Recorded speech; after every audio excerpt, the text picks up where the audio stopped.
జూబ్లీహిల్స్ పై full focus పెట్టిన BJP ప్రచారంలో ఇప్పటికే దూసుకుపోతుంది. ముఖ్యంగా బీజేపీ రాష్ట్ర అధ్యక్షుడు రామచంద్రరావు జెట్ స్పీడ్ వేగంతో నియోజకవర్గాన్ని చుట్టుముట్టేస్తున్నారు.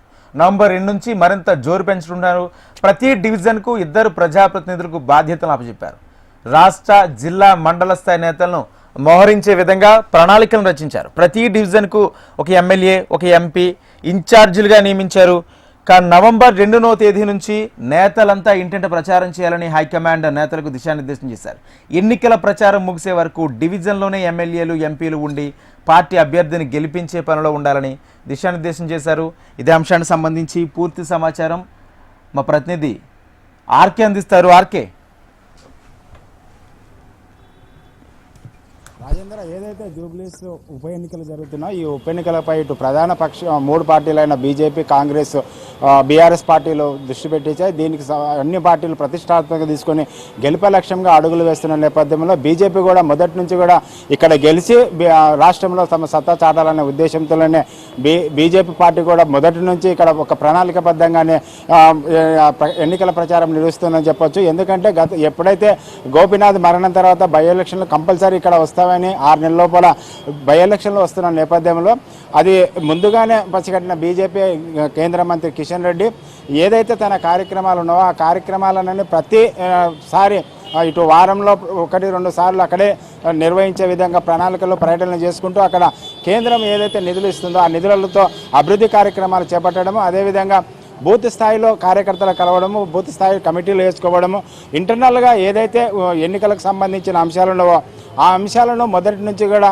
కిషన్ రెడ్డికి మొత్తం బాధ్యతలు తీసుకొని అక్కడ నిర్వహిస్తున్నారు. ఎందుకంటే జూబ్లీస్ ఉప ఎన్నికలకు సంబంధించి లోకసభ ఏదైతే సికింద్రాబాద్ లోకసభ పార్లమెంట్ పరిధిలోనే ఉంటుంది కాబట్టి కిషన్ రెడ్డికి సికింద్రాబాద్ లోకసభ ఎంపీగా ఉంటున్నాడు కాబట్టి దానికి దృష్టిలో పెంచుకొని కిషన్ రెడ్డి తన పార్లమెంట్ నియోజకవర్గ పరిధిలో జరుగుతున్న ఎన్నిక కాబట్టి అయితే ఏదైతే 2023 తర్వాత వస్తున్న మొదటి ఉప ఎన్నిక కాబట్టి ఈ ఎన్నికల్లో సత్తదాటాలి.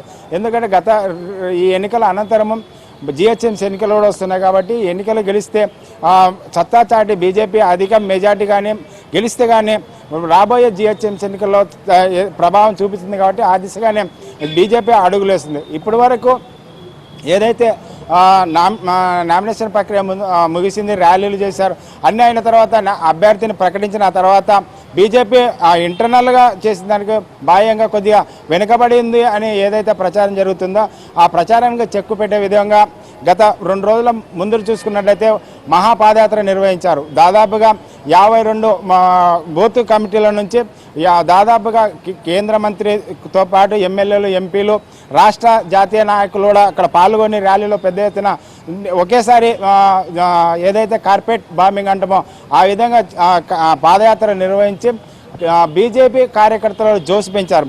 ఆ జోషును మరింత పెంచే విధంగా ఏదైతే ఇప్పుడిప్పుడే ఇంకా పుంజుకుంటుంది బీజేపీ ఓటర్లు బీజేపీ వైపు చూస్తున్నారని బీజేపీ గ్రహించిన నేపథ్యంలో కాంగ్రెస్కు ఇటు బీఆర్ఎస్ పార్టీకి చెక్కు పెట్టే విధంగా రాబోయే రోజుల్లో ఇంకా మరింత ఉద్రిక్తం చేసే విధంగా ప్రణాళికలు అయితే సిద్ధం చేస్తుంది.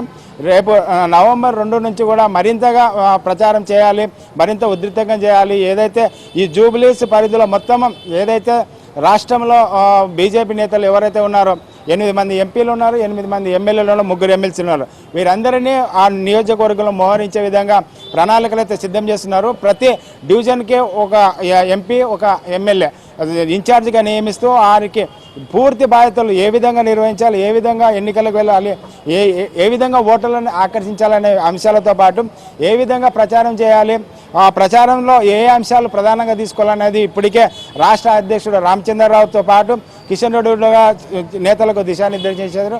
ఆ దిశగానే అడుగులేస్తున్నారు. 2వ తేదీ ఏదైతే నవంబర్ 2వ తేదీ నుండి దాదాపుగా 9వ తేదీ వరకు ప్రతి నియోజకవర్గంలో దాదాపు 200 మంది నుంచి 300 మంది కార్యకర్తలను ఆ ఎంపీ, ఎమ్మెల్యేలు మాత్రమే కోడీకరించుకొని వారందరినీ ప్రతి ఇంటికి రోజు 4-5 సార్లు ప్రతి ఇంటికి వెళ్ళి కరపత్రాలు పంచడంతో పాటు బీజేపీ కేంద్ర ప్రభుత్వం ఏదైతే కార్యక్రమాలు నిర్వహిస్తుందో, ఏ అభివృద్ధి కార్యక్రమాలు చేస్తుండే, దేశంలో ఏ విధంగా అభివృద్ధి ముందుకు పోతుంది, డబుల్ ఇంజిన్ ఉండడం వల్ల ఏ విధంగా అభివృద్ధి సాధ్యమవుతుంది అనే విషయాలు వివరించడంతో పాటు ప్రస్తుతం బీజేపీ అదేవిధంగా బీఆర్ఎస్ పార్టీ అదేవిధంగా కాంగ్రెస్ పార్టీ వైఫల్యాలు ఏంటి, గత 10 ఏళ్ళుగా బీఆర్ఎస్ పార్టీ చేసిన అభివృద్ధి ఏ విధంగా ఉంది, ఏమేమి అంశాలు చేశారు, వాళ్ళు బీఆర్ఎస్ వాళ్ళు ఏదైతే అభివృద్ధి చేశామని చెప్తున్నారో అభివృద్ధి చేస్తే ప్రస్తుతం ఉన్న జూబ్లీస్ పరిధిలో అన్ని మురికి కుంపలుగా ఏ విధంగా ఉన్నాయి, రోడ్లు ఏ విధంగా ఉన్నాయి, రోడ్లు ఎక్కడ అభివృద్ధి చెందావనేది ప్రధానంగా ఎత్తి చూపుతున్నారు. అదే వాటితో పాటు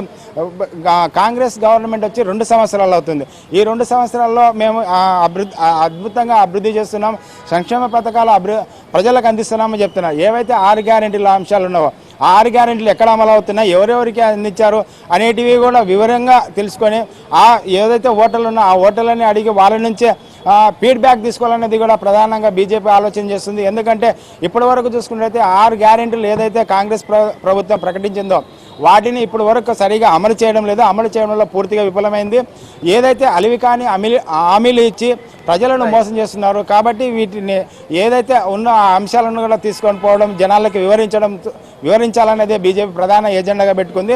వాటితో పాటు ఏదైతే ముస్లిం ఓటర్లను ఆకర్షించే విధంగా ప్రస్తుతం అజారుద్దీన్కు కేంద్ర మంత్రి రాష్ట్రంలో మంత్రి పదవి ఇవ్వాలనేది కాంగ్రెస్ పార్టీ చూస్తుంది. కాబట్టి ముస్లిం ఓటర్లని ఆకర్షించి వాళ్ళని ప్రలోభాలు పెట్టే విధంగా అజరుద్దీన్కు మంత్రి పదవి ఇవ్వడం ఏంటన్నది ఇప్పటికే సీఈఓను కలిసి అభ్యంతరం వ్యక్తం చేసిన బీజేపీ రాబోయే రోజుల్లో ఎవరైతే గవర్నర్తో ప్రమాణం చేయించాలని ఏదైతే ఉంటున్నారో వాటిని అడ్డుకోవాలనేది ప్రధానంగా ఏజెండాగా కనిపిస్తుంది. ఎందుకంటే ప్రధానంగా అజరుద్దీన్ చూసుకున్నట్టయితే అజరుద్దీన్ మైనార్టీ వర్గానికి చెందినవారు, అదేవిధంగా జాతీయ స్థాయిలో భారతదేశానికి క్రికెట్కి ప్రాతినిధ్యం వహించారు.